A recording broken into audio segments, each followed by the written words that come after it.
Welcome back to Washington Watch. I'm Tony Perkins, your host.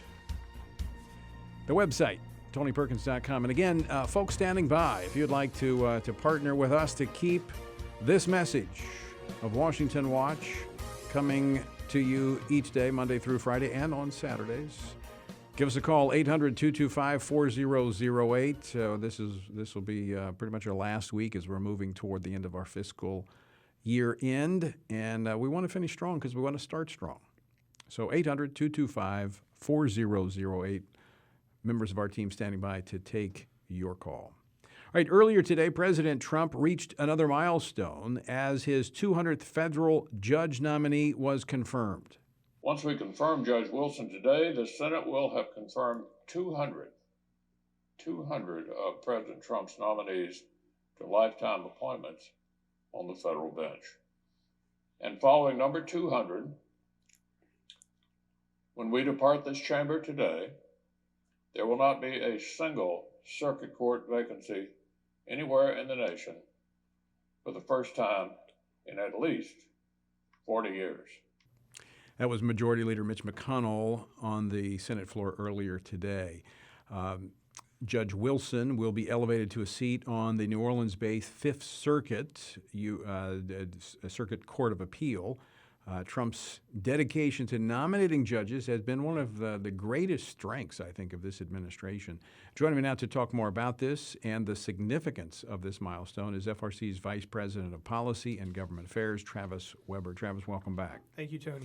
So why is this significant? Tony, the significance of the federal courts and the federal judiciary has just been one of the stories of our modern political times in America. I mean, this is an ongoing issue. It's come up, the importance of judges. It come up again in discussion with the Bostock ruling last week from the Supreme Court.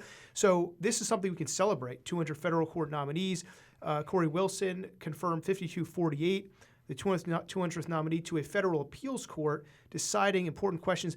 So, these are important because the courts have injected themselves into social issues, and we need to return back to an originalist perspective, getting the courts out of social policymaking, interpreting laws in the Constitution. That's why it's so important to us and so important to the other side that they try to have policymakers on the bench. Okay, Travis, I want to address the elephant in the room here. That's a figure of speech. There's not room for an elephant in our studio here. But you mentioned the Bostock case. That was the case last week issued by the Supreme Court, which redefined the word sex. The 1964 Civil Rights Act, which very clear, the court itself admitted that when it was passed, the reference was to biological sex of male-female. This is not just a matter of filling vacancies. I mean, we're not celebrating 200 vacancies on the court filled.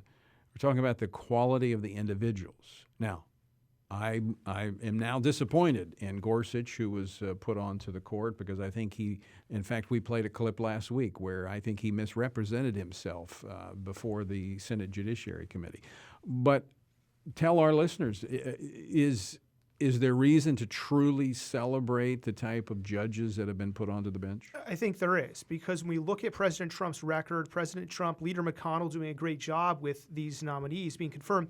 Broadly, these are originalists, these are textualists, these are nominees who will decide the facts, decide the case before them, not make law. I think we've talked about how the Bostock decision was a mistake, but the answer to this is to hone in on and double down on the right approach that a judge should have and not walk away from the importance of judges overall, of nominees overall. So, the record right now, overall successful for President Trump. We're celebrating 200 judges of a largely successful approach, and that's something people should continue supporting from the Christian and social conservative movement. So to use a sports analogy, which I should not do since I'm not a big sports fan, but I will anyway.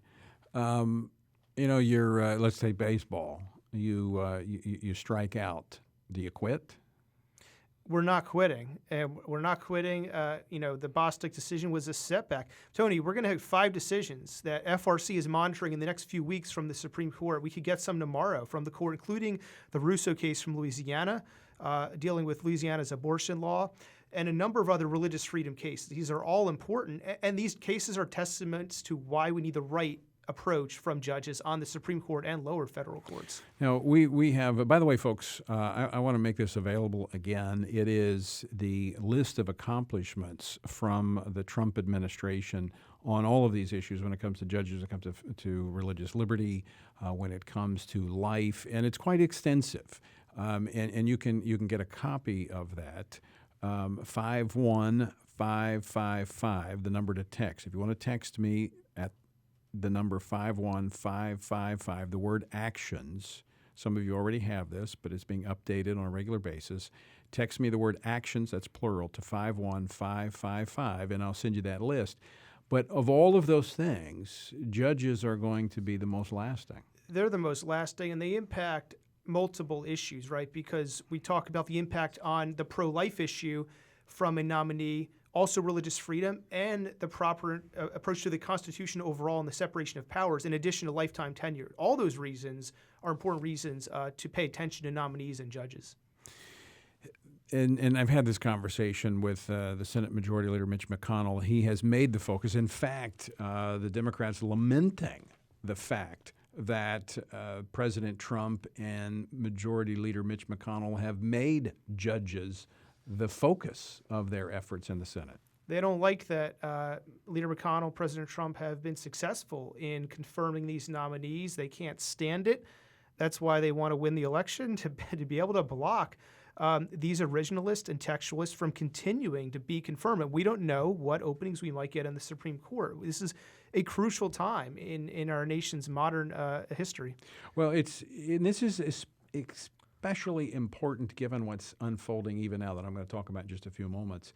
The lawlessness that is gripping our society. And this is what Mitch McConnell said earlier today as well. He said, as I've said many times, our work with the administration to renew our federal courts is not a partisan or political victory. It is a victory for the rule of law and for the Constitution of itself. We're protecting those institutions long-term with these nominees, Tony. It's crucial to that effort. All right, Travis, thanks so much for joining us. Thank you. With good news.